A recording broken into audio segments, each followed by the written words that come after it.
Students will be excused by grade level. You will be excused on the intercom and then will quietly and calmly walk to the gym. When you're entering the bleachers, stay with your class and sit under your grade level sign. Overflow will sit in front of the bleachers. What are safe assembly behaviors? Seated, attentive, focused, and engaged. Enter and leave with your first period class and keep hands and feet to yourself. What are respectful assembly behaviors? Listen attentively, appalled, or cheer. At appropriate times, sit quietly and be respectful.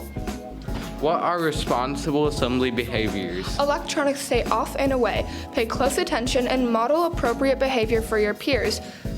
And remember, Let's be sure to respect the hard work students and staff have done to prepare for this assembly.